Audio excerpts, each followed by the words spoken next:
What's up, fellas?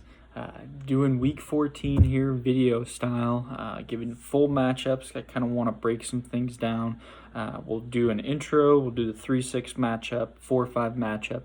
We'll address the dress bowl, and then we'll go through the 9-12 matchup, 10-11 matchup, and then we'll end up on some closing remarks. Trying something new here with the video. You guys wanted it.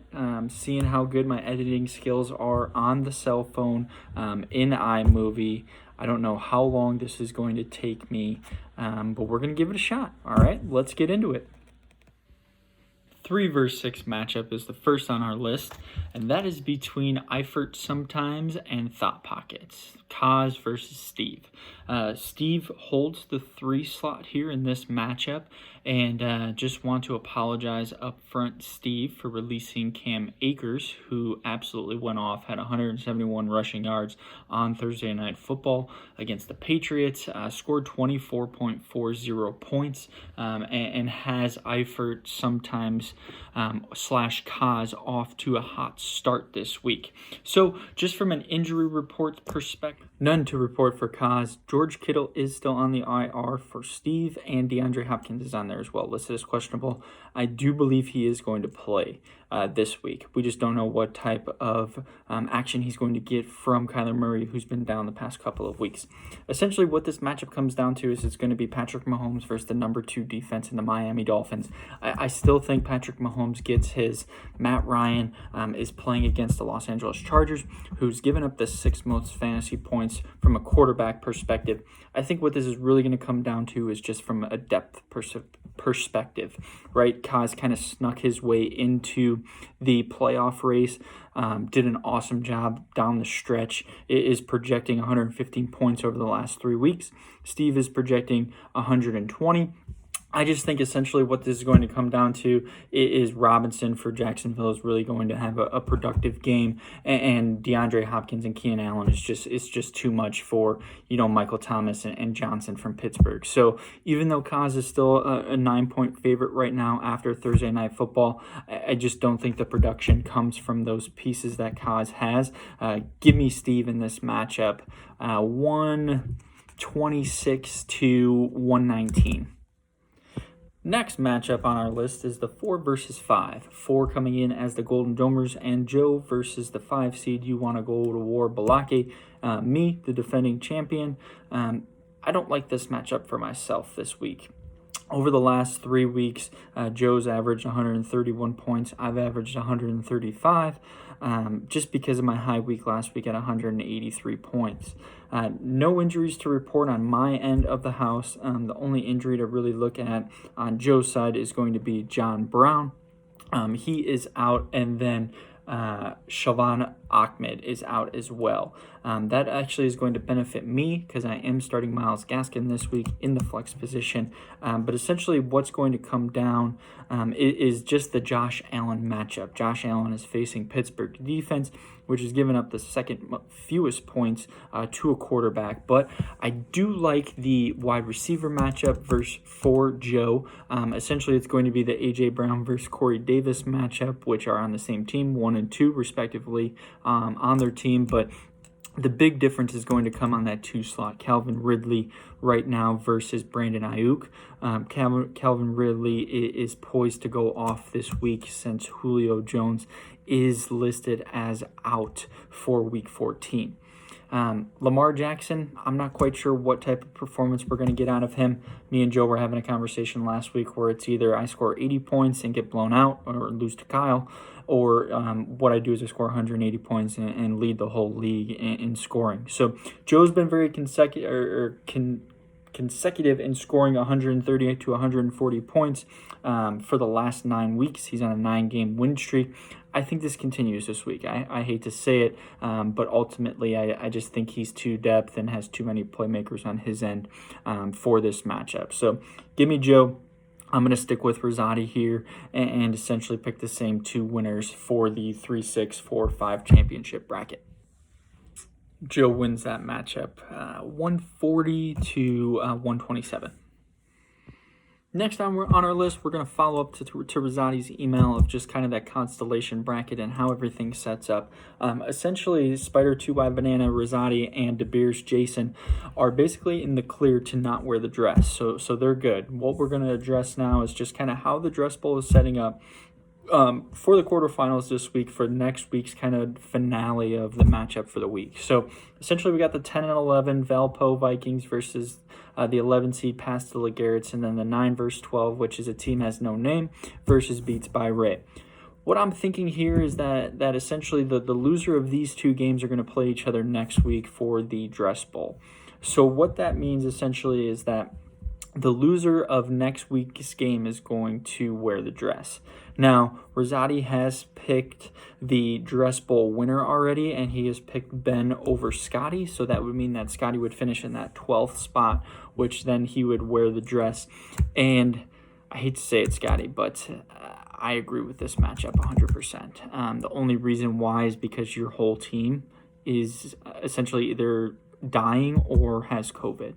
And it's just not a good matchup for you, even though Kyle had the number 1 overall pick and Christian McCaffrey just did not pan out because he was hurt this year.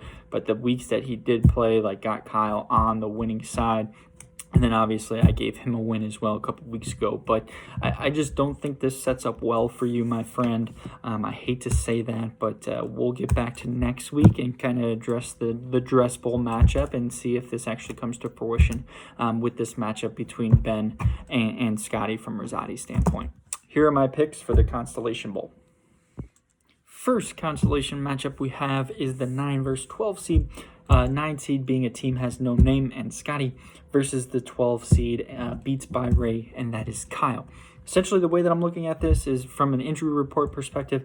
Kyle has Christian McCaffrey, which has been an awful, awful way to spend your first pick this year. I am sorry for that, Kyle. And then I just have to quickly glance over at the injury report for Scotty. We have Kenny Golladay out, David Johnson, COVID-19, to be determined.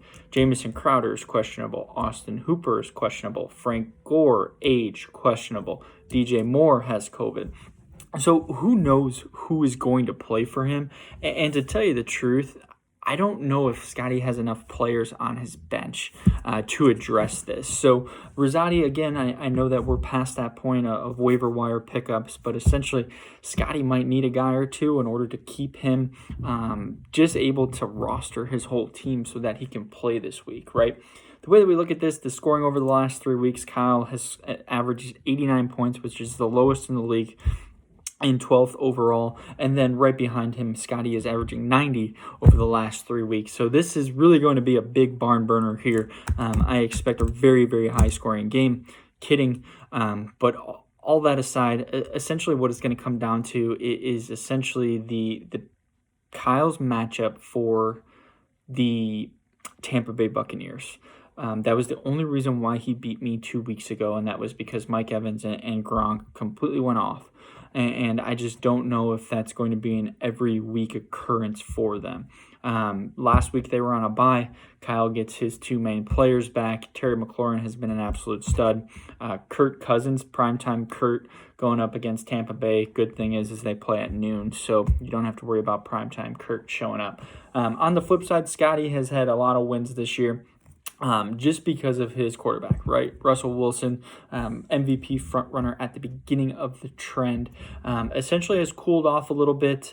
But again, he's still throwing the hell out of it, slinging it. But again, that's the only way the Seattle Seahawks are staying in games nowadays. So they're going up against the New York Jets, 13.5-point favorite. I see this getting to the point where it just kind of gets a little bit ahead of Seattle and they just try to pound the rock and Russell doesn't throw it 40-plus times. David Johnson is starting for Scotty right now. Is projecting 0 points because of COVID. His only backup option would be Chase Edmonds from Arizona.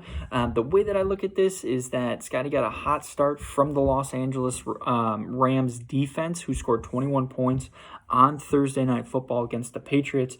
But I do think that Tampa Bay does have one of those two guys score at least 1 or 2 touchdowns with Gronk and Mike Evans, and essentially is going to be the ringleader. And Kyle, you'll love this, is that even though you were the worst team in the league this year, only won three games, you are not in jeopardy of wearing the dress for next year. Give me Kyle 105 to 95.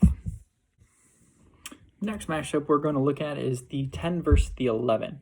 So the 10 seed coming in, Valpo Vikings and Ippy versus the 11 seed, Pastel Garrett's versus Ben. From an injury perspective, what we need to look at is Ippy has none to report, and the only one that Ben is reporting is T. Higgins right now. He is listed as questionable. I do think he's going to play. He's just been a fantastic rookie wideout for you, Ben. If I were you, I would potentially think about keeping him in the starting lineup, but that's totally up to you. Again, not my place. Over the last 3 weeks, score discrepancy has been a little bit of a difference in this matchup. Ippy has scored 137 points over the last 3 weeks, where Ben has only scored 98. So the way that I look at this is all of the rookies are finally coming into place for Ippy. Essentially, he just got some bad luck throughout the year. Was scoring third, fourth, most points in any given week, and was losing to the person that scored the first or the second most points that week. All of his rookies are finally starting to come to fruition. It also helps, having Derrick Henry. Has a favorable matchup this week facing Jacksonville, who's given up the 5th most fantasy points.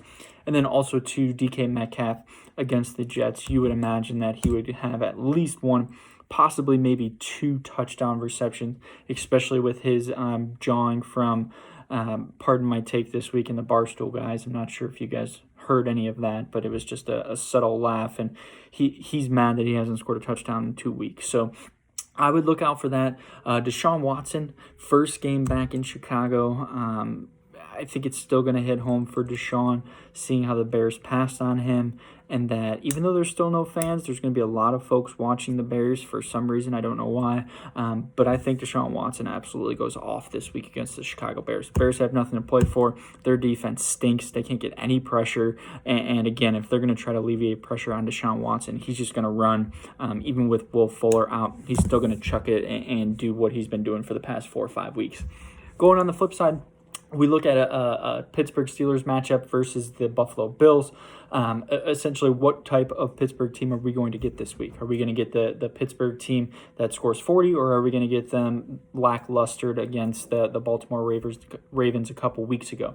Now, again, I think the Steelers have been absolutely pissed on from the NFL, and I don't know what type of steam Ben Roethlisberger is going to have this week. So, I really favor this matchup to Ippy.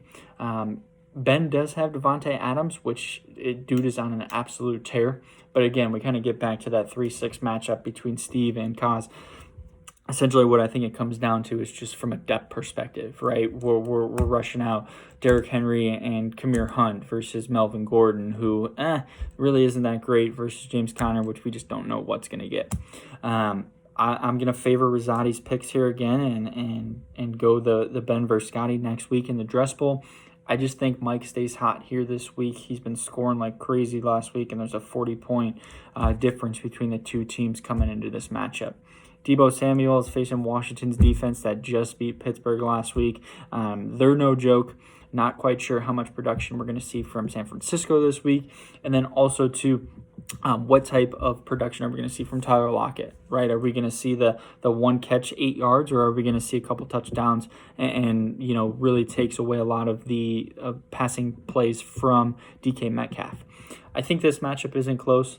Even though it looks close on paper, I'm going to give Valpo Vikings and Mike, who is the 10 seed, a win over Ben. I'm putting it 125 to 100. Next week will be more exciting because there's so many unknowns that are coming into play. I want to thank you guys for hanging out with me for I don't even know how long this video is going to be. Still have to edit it and do all of that stuff, but hope you guys like this. I'm not sure if you want me to keep doing this for next week or not, but I'm going to send over a survey for you guys. I'm going to send over the Outlook. It's a little bit shorter, and then I'm going to attach this video for you guys as well. Any advice, any suggestions, if you like the format, if you don't like the format, please let me know. Again, this is my first take on this stuff. It took me so many takes to get the first like 1 or 2 matchups done. But hey, we made it. I appreciate you guys hanging out with me on this Saturday or Sunday if you're watching this. Cheers.